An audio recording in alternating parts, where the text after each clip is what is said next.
Once again, ladies and gentlemen, boys and girls, and children of all ages, you are now tuned in to the Investor Show. As always, this is your gracious host, the Prince of Investing, Prince Dykes, coming to you guys and girls live, all the way from the beautiful city and state of Denver, Colorado. Don't forget to hit that like, subscribe, comment, and share button. And as always, drop some comments for some feedback below. So, as you guys and girls can see, well, I didn't even say my signature. I don't have a lot of time. I definitely, you guys and girls don't have a lot of time, so we're gonna jump straight into it. So there's no news that's going around right now. Big news going around right now. New news is going around. I mean to say, I said no news and whatever the case may be, but new news is going around. Uber is looking to take over Grubhub, the app Grubhub. So I did a little research and I wanted to see would this be a good deal. When I very first heard about it, I was like, no, what are you doing? No. And the reason why I was thinking about no, because as we already know, Uber is not profitable. Uber made the not Uber, they made a prediction that they'll be profitable by 2021. Then they came back out and said, hey, we're going to be profitable by the end of 2020. That's before the COVID-19 hit. So in the recent, due to COVID-19 and during the coronavirus, pandemic and stuff like that, that kind of hurt Uber's ability to become profitable, right? So now what Uber came out and said that what they're going to do, they said that, hey, it may slow us down, but they're still looking to be profitable by December. Now, so when I see them struggling or trying to get to their point of profitability, they, now they're looking to buy a Grubhub. Then when you look at Grubhub, Grubhub is another company that is on the struggle bus. And for people who really follow me, they know what I mean by the struggle bus, right?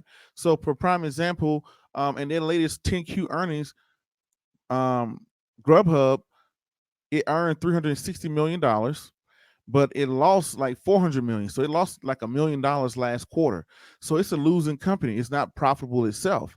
But what I do notice and what I did see was that in the 10Q report, which is the quarterly earnings report by Uber did say, for people out there that don't know, I do own some Uber stock, and Uber is one of my top conspiracy maybe make it. It's an unprofitable company, but I think it has the identity of Facebook, Netflix, one of those companies, Tesla, coming out in a brand new industry. Nobody know if it's going to make it.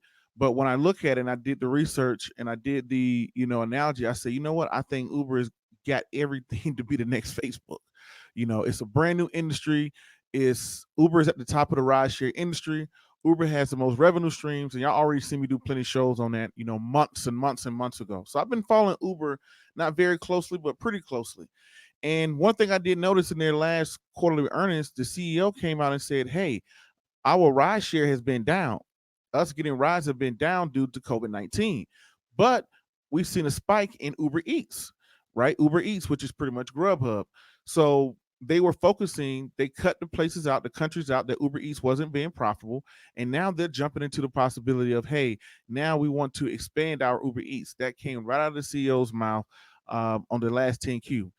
When you can look at that press release that they did, they actually did a press release that came out where the CEO said that, because I follow it and I told you guys and girls that on the last episode when I did an Uber versus Lyft. So the CEO said, hey, and that was one of the things I didn't like about Lyft. Lyft only made money from rideshare. Uber makes money from rideshare, it makes money from Uber Eats, and it has Uber Freights. So it has more revenue streams. And, uh, one revenue stream is too close to no revenue streams, right? So as everybody else was kind of struggling, Uber was like, "Ooh, Uber Eats is doing pretty good." So now they're eyeballing Grubhub. Grubhub makes good money, but Uber Eats made 800 million last quarter, but Grubhub only made 360 million. Grubhub is unprofitable just due to its expenses. Now, what it boils down to, do I think is a profitable deal? I think the only way this can become a profitable deal is if Uber buys Grubhub for like 4.8 or $5 million, that's their current market cap. If it buys them at 4.8 or $5 million, $5 billion, what it'd have to do is it'd have to take on the ride share and it has to get rid of those expenses.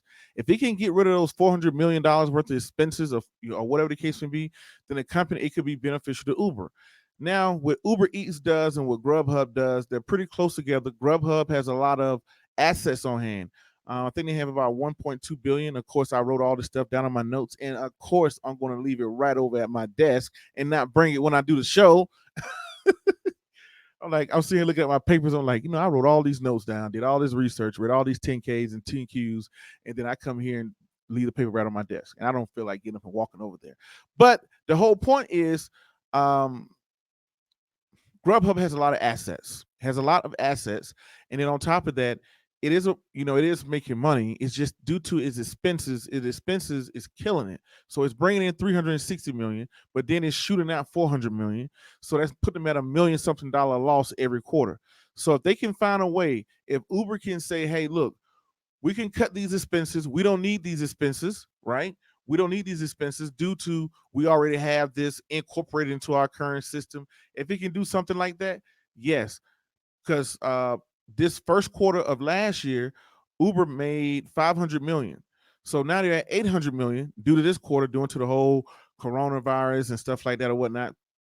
So now what is going to happen is, hey, look, we're making this money. Our rides are our rides are down. Not too many people going out to party and club and drink and go out what they usually do as frequently as they were.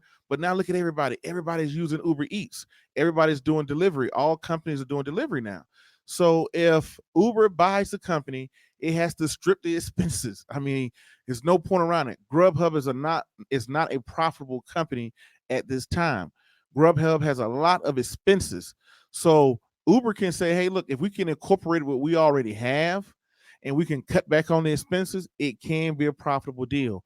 That's the only way. They have to cut the expenses off of Grubhub.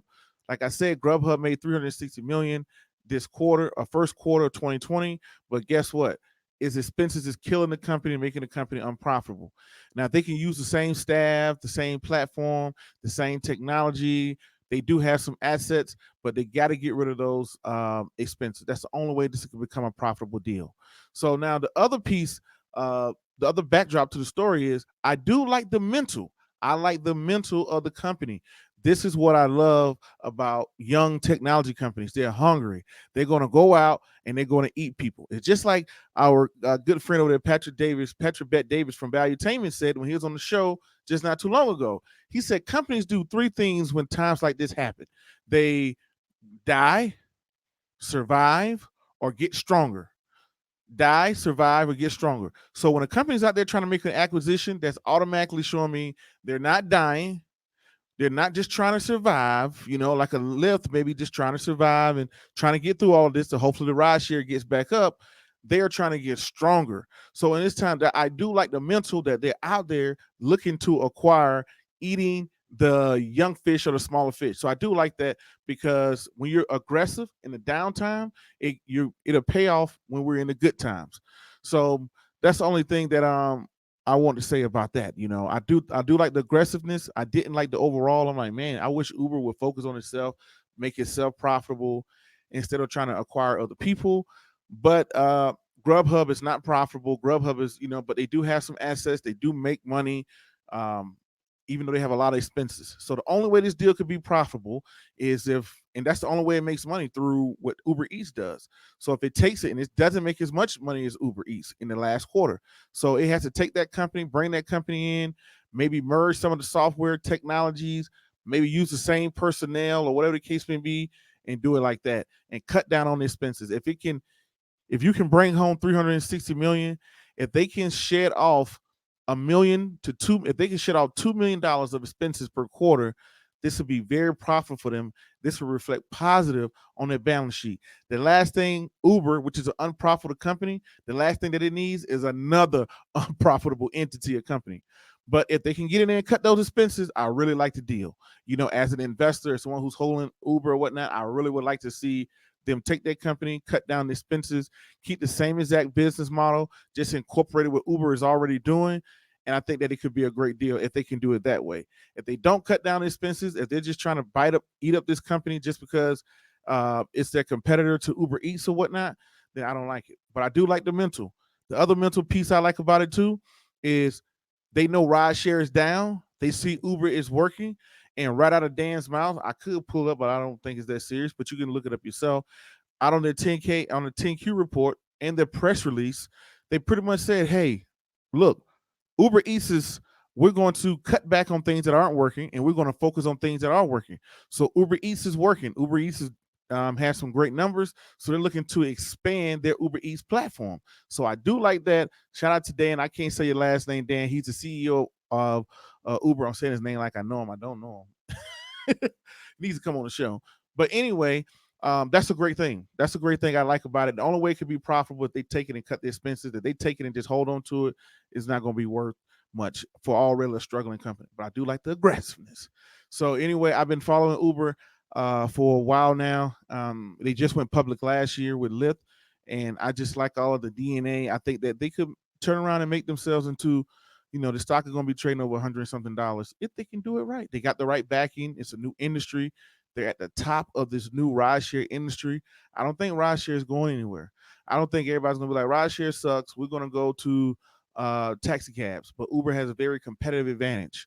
They have a competitive advantage because they have the biggest and the strongest name in rideshare, even though Lyft is right there at number 2. It's way bigger than Lyft when you look at the total assets, things like that. But Uber is doing a better job of managing its debt. But I do like the name.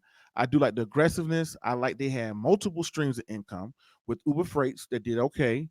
Uber Eats number 2, and then they're doing rideshare at the same time, and they're aggressively trying to expand in the market during the downtime. So I definitely like that. And we're going to see. It's a story. It's like a daytime soap opera story following this company. So a little excitement on the market. That's kind of my take on it.